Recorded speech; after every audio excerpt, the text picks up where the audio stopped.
어리석은 자는 그의 마음에 이르기를 하나님이 없다 하는도다.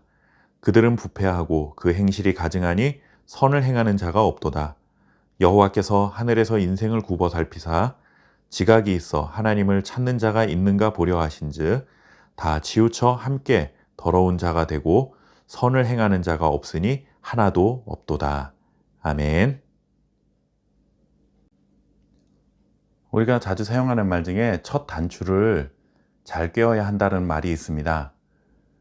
옷을 입을 때 첫 번째 단추를 잘못 꿰면 아무리 노력을 해도 옷을 제대로 입을 수가 없습니다. 우리가 어떤 목적지를 정해놓고 출발을 했을 때도 마찬가지죠. 목적지를 정해놓고 출발을 했는데 그 첫 번째 방향 설정이 잘못되면 아무리 노력을 해도 우리가 원하는 목적지에 도착을 할 수가 없습니다. 다른 사람들보다 더 빠른 속도로 달려가 보아도 빠르면 빠를수록 오히려 목적지와 전혀 다른 곳으로 가게 되지 목적지로 갈 수는 없습니다. 우리가 읽은 시편 말씀에는 인생의 첫 번째 단추, 인생의 첫 번째 발걸음을 방향 설정을 잘못한 사람들이 등장하고 있습니다. 시인은 이런 사람들을 두고 어리석은 자다라고 표현합니다. 여기서 말하는 어리석은 자는 세상적인 지식이 부족하거나 아니면 능력이 부족한 그런 미련한 사람들을 두고 하는 말이 아닙니다. 본문에 나오는 어리석은 자는 하나님이 없다라고 말하는 무신론자들을 두고 말합니다. 이들의 생각 속에는 하나님이 없다라고 하는 무신론적인 생각으로 가득 차 있습니다. 그런데 생각만 무신론적인 것이 아니라 이 무신론적인 생각 때문에 그들의 실제 행동에서도 하나님을 인정하지 않는 무신론적인 행동들이 나타나고 있다라고 말하고 있습니다.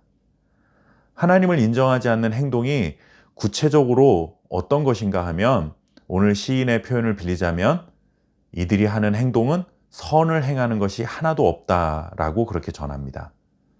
그런데 좀 이상합니다. 세상에는 그리스도인이 아님에도 불구하고 얼마든지 선을 행하는 사람들을 우리는 많이 만나볼 수가 있습니다. 폐지를 모아서 평생 동안 모은 그 돈을 학교에 전액 기부하는 어떤 할머니의 이야기를 들은 적도 있고, 그리고 또 노숙자처럼 힘들게 사는 사람들에게 정기적으로 먹을 것을 제공하는 그런 사람들도 만나볼 수 있습니다. 또 어떤 사람들은 자신이 가진 재능을 가지고 어려움을 당한 이웃들을, 도움이 필요한 이웃들을 도와주는 그런 재능 기부자들도 많이 있습니다. 이런 선을 행하는 사람들 속에는 물론 그리스도인들도 있지만 하나님과 전혀 상관없이 살아가는 넌크리스찬들도 있다라는 것을 우리는 잘 알고 있습니다. 그런데 왜 오늘 시인은 하나님이 없다라고 하는 이 사람들은 선을 하나도 행하지 않는다라고 이렇게 단정지어 표현했을까요? 이것은 도덕적이고 윤리적인 기준으로 판단을 내린 것이 아니라 전적으로 신앙적 기준, 하나님의 기준으로 판단을 내린 것입니다.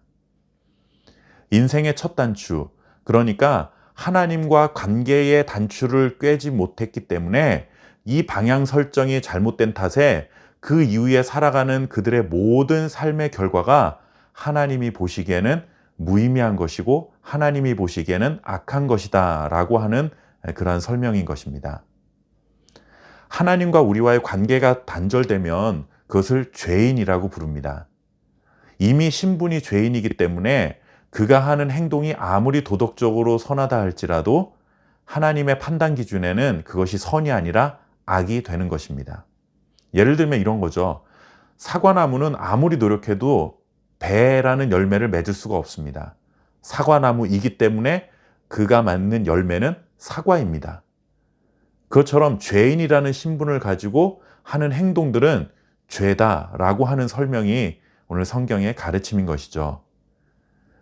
그러니 오늘 말씀은 사람이 무엇을 하고 살아가느냐라는 이런 행동보다 우선적으로 생각해야 될 것이 있는데 그것이 무엇인가 하면 바로 우리가 어떤 사람이 되느냐라고 하는 것입니다. 우리는 먼저 하나님을 인정하고 하나님을 신뢰하고 살아가는 이 인생의 첫 단추를 잘 꿰어야만 한다라는 것이죠. 즉 하나님과 관계를 맺고 하나님의 자녀가 되는 것이 우리가 해결해야 할 최우선의 문제다라는 것입니다. 이것을 해결하지 못한 채 어떤 일을 하고 살아가느냐, 어떤 행동을 하고 살아가느냐에만 혈안이 된다면 안 된다라는 것입니다. 오히려 그가 가진 능력이 크면 클수록 하나님과의 관계는 점점 더 멀어지게 되는 것이죠. 모든 일에 하나님을 인정하고 하나님을 신뢰하고 살아가는 이 인생의 첫 번째 단추를 잘 꿰 수 있는 저와 여러분이 되었으면 좋겠습니다. 하나님이 기뻐하시는 열매를 맺을 수 있는 하나님이 기뻐하는 사람이 되는 것이 먼저입니다. 이 지혜로운 선택을 통해 하나님께 언제나 영광을 돌리며 살아갈 수 있는 그런 삶이 되시기를 바라겠습니다. 감사합니다.